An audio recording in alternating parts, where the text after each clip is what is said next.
Everyone, তোমাদের challenge টিউশনে স্বাগতম জানাই। এবার আমরা শুরু করব টেন্সের পার্ট 6, অর্থাৎ পাস্ট পারফেক্ট টেন্স। তাহলে পাস্ট পারফেক্ট টেন্সের আমরা স্ট্রাকচারটা দেখে নিই। তাহলে পাস্ট পারফেক্ট টেন্সের স্ট্রাকচার হবে subject plus had plus V3 plus object. যদি আমরা এটি করতে পারি তাহলে আমাদের হবে কি পাস্ট পারফেক্ট টেন্স। তাহলে একবার দেখি, আমি এক্সাম্পল নিলাম C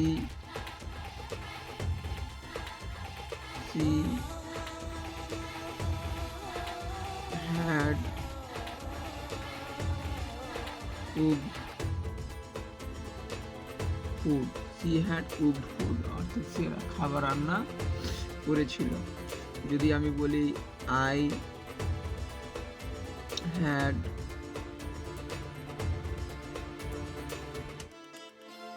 walked on the road, অর্থাৎ আমি রাস্তার উপরে হেঁটেছিলাম। এটাকে আমরা কি বলবো? অ্যাফার্মেটিভ।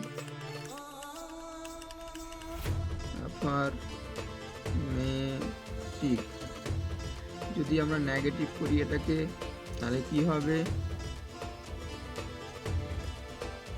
নেগেটিভের স্ট্রাকচার হবে কি subject plus had plus not plus V3 plus object, অর্থাৎ হ্যাডের পরে কি হবে? একটা শুধুমাত্র নট বসবে। তাহলে দেখি, তাহলে আগে এক্সাম্পল নিলাম সি হ্যাড নট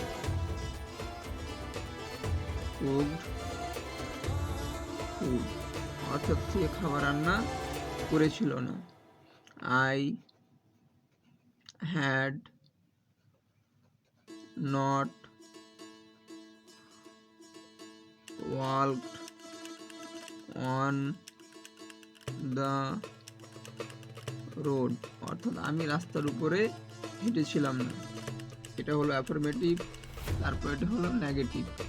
এবার যদি আমি ইন্টারোগেটিভ করি,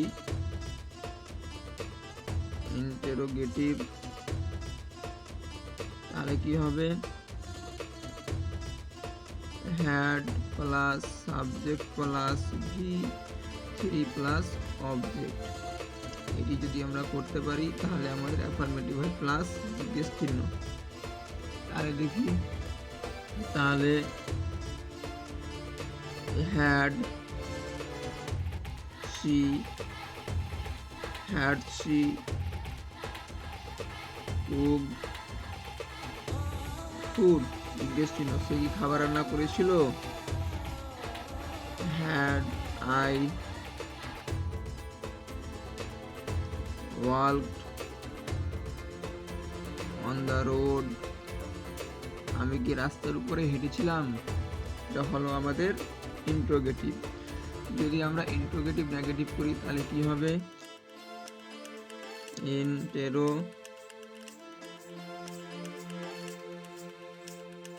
নেগেটিভ। আর এই টেন্সে সব থেকে মজা হলো যে এখানে সাবজেক্ট আমাদের, অর্থাৎ এস আমাদের, আই থাকুক, উই থাকুক, ইউ থাকুক, যে থাকুক, হি এসি, হি ইট, নেম, যেই থাকুক, আমি সব কি লাগাবো? হ্যাড, অর্থাৎ সবার সঙ্গেই কি লাগবে? হ্যাড লাগবে আমাদের। নেগেটিভ নেগেটিভ কি হবে? Had plus not plus had not subject V3 plus object plus জিজ্ঞেস চিহ্ন। তাহলে কি হবে? Had not she had not she cooked food, had not she cooked food, সে কি খাবার রান্না করেছিল না? had not I walked on the road, আমি কি রাস্তার উপরে হেঁটেছিলাম না? এটা হলো ইন্টারোগেটিভ নেগেটিভ। যদি WH ফ্যামিলি করি WH, তাহলে কি হবে? WH plus had plus subject plus V3 plus object. তাহলে আমি লিখব WHEN when had she cooked food, when had she cooked food, সে কখন খাবার রান্না করেছিল। আর আগেরটা যেটা নিয়েছিলাম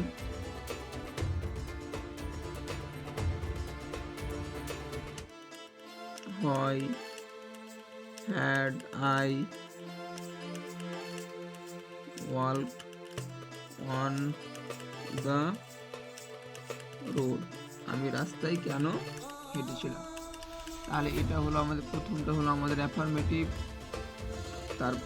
তারপর এটা হলো আমাদের নেগেটিভ, তারপর এটা হলো ইন্টারোগেটিভ, তারপর এটা ইন্টারোগেটিভ নেগেটিভ, তারপর এটা WH ফ্যামিলি।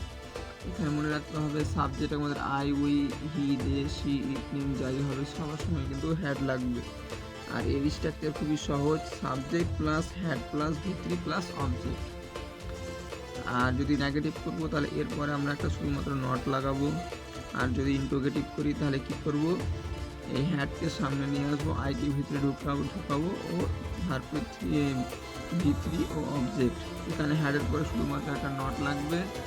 আর এখানে হয়, হোয়েন, হাউ, হুইচ যা লাগাতে পারো, হ্যাড দিয়ে সাবজেক্ট V3 প্লাস অবজেক্ট। এটি হলো আমাদের ফার্স্ট পারফেক্ট টেন্সের স্ট্রাকচার। তাহলে একবার আমরা সবটিকে একসঙ্গে দেখে নাও একবার সবটিকে একসাথে। তাহলে she had cooked food, এটি ছিল কি আমাদের অ্যাফার্মেটিভ। নেগেটিভ করি তো কি করব, she had not cooked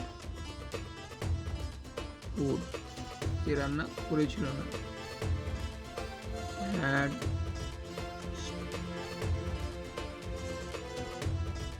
cooked food, সে কি খাবার রান্না করেছিল। had not she cooked food, সে কি খাবার রান্না করেছিল না। I had she cooked, সে কেন খাবার রান্না করেছিল। আর একটা আর যেটা নিয়েছিলাম সেটা দেখে নি, I had walked on the road, I have walked on the road, আমি রাস্তার উপরে হেঁটেছিলাম।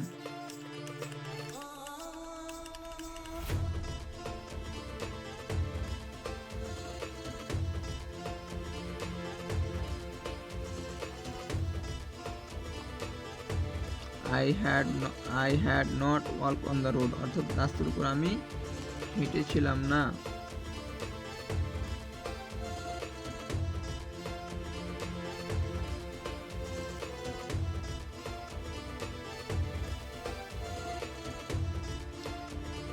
had I walked on the road, আমি কি রাস্তার উপরে হেঁটেছিলাম।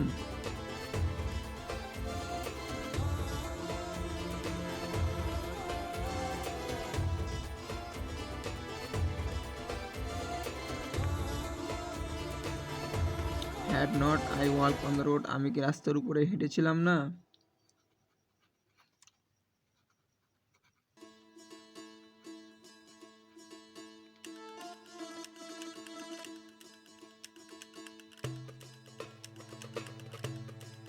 Why had I walk on the road, আমি রাস্তার উপরে কেন হেঁটেছিলাম। তো এটা দেখলাম আমরা কি একসাথে 5টা দেখলাম। এভাবে করে শিখলে তোমাদের ইংরেজি সহজ লাগবে। Affirmative, negative, interrogative, negative, WH, family. এভাবে করে আমি পার্ট করে সব ভিডিও দিতে থাকবো। যারা তোমরা আমার এই চ্যানেলকে সাবস্ক্রাইব করোনি তারা সাবস্ক্রাইব করে নিবে, লাইক ও শেয়ার করবে বন্ধুদের সাথে, যেন আরও আমি এবং তোমরা প্রত্যেকে এই চ্যানেলকে সাবস্ক্রাইব করবে, যেন আমি নতুন ভিডিও দিতে উৎসাহিত হয়ে যাই। Thank you, may God bless